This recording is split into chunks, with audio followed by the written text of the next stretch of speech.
नमस्कार विद्यार्थी मित्रांनो, ज्ञानज्योती क्लासेस मध्ये तुमचं स्वागत आहे।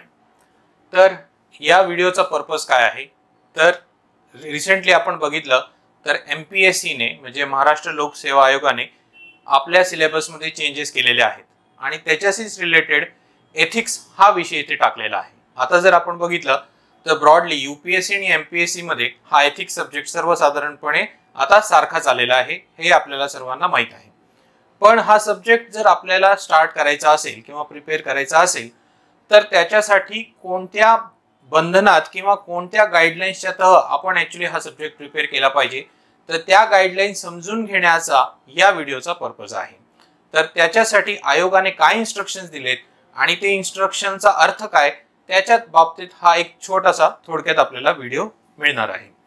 तर आपण जर बघितलं हा एथिक्स जो आहे, हा एथिक्सला आपण GS4 असं म्हणतो आणि त्याचे मार्क्स 250 आहेत। पण मी तुम्हाला सांगतो जर राईट ओरिएंटेशन आणि राईट स्ट्रॅटेजीने हा विषय जर तुम्ही प्रिपेअर केला आणि 40-50 पानाचे जरी तुम्ही नोट्स केले तरी हे 250 मार्क आरामात पॉकेट इन होऊ शकतील। म्हणजे हा एक अत्यंत महत्त्वाचा डिसाइडिंग फॅक्टर असेल, one of the deciding factor.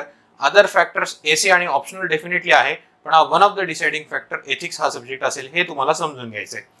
तर मित्रांनो, आयोगाने कोणकोणत्या गाइडलाइन्स दिलेत तर ते आपल्याला समजून घ्यायचे। तर आयोग काय म्हणतो की it mentions that this paper will include questions to test the candidate. म्हणजे जी आपण स्पर्धकाची चाचणी असेल ती कोणत्या बेसिसवर होईल त्याच्यासाठी हे इन्स्ट्रक्शन दिलेले आहेत। तर पहिला, attitude and approach to the issues relating to integrity. आता इंटिग्रिटी जर समजून घ्यायचं म्हटलं तर त्याला आपण सचोटी असं म्हणतो। अर्थातच ही एक टेक्निकल कन्सेप्ट आहे, तेही आपल्याला बघायचे जेव्हा आपण डिटेल डिस्कशन करू। पण या इंटिग्रिटीच्या रिलेटेड जी स्पर्धकांची किंवा संबंधित मुद्द्यांकडे पाहण्याचा दृष्टिकोन म्हणजे ॲटिट्यूड आणि अप्रोच, ह्याला आपण दृष्टिकोन असं समजून घेऊ। ॲटिट्यूड आणि अप्रोच परत आपल्याला थोडंसं जर आपण त्याची चिरफाड केली तर खूप टेक्निकलिटी जात येईल, पण दृष्टिकोन आपण थोडक्यात समजून घ्यायचा। फक्त त्याची एक ही एक्झाम असेल हे तुम्हाला समजायचंय। दुसरा मुद्दा काय सांगितला, प्रॉबेटी। आता प्रॉबेटीचा अर्थ जर बघायला झालं तर प्रॉबेटीचा अर्थ आहे जीवनातील प्रामाणिकपणा। प्रॉबेटी पण टेक्निकल वर्ड आहे, प्रॉबेटी इन गव्हर्नन्स असा तो आपला टॉपिक जातो सिलेबस मध्ये। पण probity in public life and his problem solving approach to various issues. उदाहरणार्थ, तुम्ही जर एखादी इश्यू सॉल्व्ह करत असाल आणि त्याच्याबद्दल तुम्ही काही कन्क्लूड केलं तर कन्क्लुजनला कसं येतात त्याच्यासाठी जो त्याच्या मागे जो विचार केला आहे तो अत्यंत महत्त्वाचा ठरेल। म्हणजे आन्सर रायटिंग थ्रू किंवा थ्रू क्वेश्चन्स ते तुमचं टेस्ट करतील आणि ही एक गाइडलाइन त्यांनी सांगितली आहे। म्हणजे problem solving approach rather than conclusion, how do you proceed, that is the most important thing. त्याचबरोबर conflicts faced by him in dealing with the society. म्हणजे एक अत्यंत सोपा असा हा टॉपिक इथे त्यांनी सांगितलाय। म्हणजे ज्या पद्धतीने समाजाशी व्यवहार करताना त्याला तोंड द्यावे लागतात आणि संघर्ष करावा लागतो, तो कसा त्याच्या मागे विचार करतो आणि कोणत्या प्रिन्सिपल्सवर कोणत्या तत्वांवर तो निर्णय घेतो, डेफिनेटली हे सुद्धा आयोग काय बघणार आहे, तुमचं टेस्ट करणार आहे।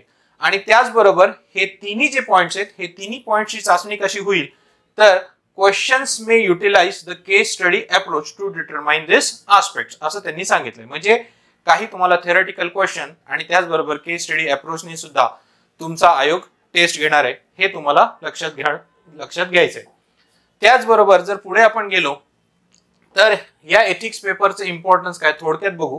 डिसाइडिंग फॅक्टर मी तुम्हाला सांगितलंय। डिसाइडिंग फॅक्टर म्हणजे कसा, 30-40 पानाचं जर आपल्याकडे मटेरियल तयार झालं राईट डायरेक्शन राईट ओरिएंटेशनने। आता ते राईट डायरेक्शन आणि राईट ओरिएंटेशन असं 5 मिनिटात सांगण्यासारखं नाही, ती प्रोसेस आहे, प्रत्येक टॉपिकला बघण्याचा एक दृष्टिकोन। त्यामुळे हा पेपर स्कोरिंग असा होऊ शकतो। म्हणजे कोणाला जर तिथे 90 मिळाला आणि कोणाला 150 मिळाला तर एक 40-50 मार्काचा डिफरन्स इथे होऊ शकतो। आणि एसे बरोबरच हा पेपर सुद्धा तुम्हाला मॅक्सिमम रिटर्न्स देऊ शकतो, कारण एकदा आपल्याला माहिती की या परीक्षेला जर आता क्रॅक करायचं तर 3 मुख्यतः पॉइंट येतील, एसे, एथिक्स अँड ऑप्शनल। तर ethics one of the pillar आहे आणि with very less effort one can score good marks, हे आपल्याला समजून घ्यायचंय। मी जसं तुम्हाला सांगितलं 30-40 पानाचं राईट मटेरियल आपल्याला हेल्प करू शकतं। त्याचबरोबर through this paper preparation of this paper also helps in adding moral dimensions. Moral डायमेन्शन्सचा अर्थ जर आपण बघितला तर नैतिक परिणाम। म्हणजे GS1, GS2, GS3 चे उत्तर लिहू त्यामध्ये मॉरल डायमेन्शन्स कसा येईल या पेपरची समज आपल्याला तो देईल. आणि तो मॉरल डायमेन्शन्स काय किंवा हे हायफाय वर्डचा मिनिंग काय हे डेफिनेटली आपण वाचल्यानंतर किंवा कुठे आपण क्लासेसमध्ये जॉईन झालं तर तिथे आपल्याला या सगळ्या शब्दांचा अर्थ पूर्णपणे स्पष्ट होतो. मॉरल डायमेन्शन्सला आपण सिम्प्लिसिटीने ह्युमन अँगल असं त्याला म्हणू शकतो किंवा ह्युमॅनिटी बेस्ड असं तुम्ही समजू शकतात. ओके.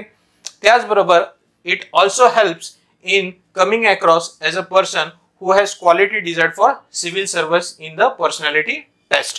म्हणजे तुम्हाला माहिती आहे की मुख्यतः 3 स्टेजेस मध्ये ही परीक्षा असेल आणि शेवटची जी आपली मुलाखतीची स्टेज असेल पर्सनॅलिटी टेस्ट आपण त्याला म्हणतो. तर एथिक्सचा अभ्यास केल्यानंतर आपल्याला डेफिनेटली त्या पर्सनॅलिटी टेस्टला सुद्धा कसं सामोरे जायचंय हे आपल्याला त्यामध्ये समजून जातं. आणि शेवटचा जर आपण मुद्दा बघायचं म्हटलं जर तुम्ही हा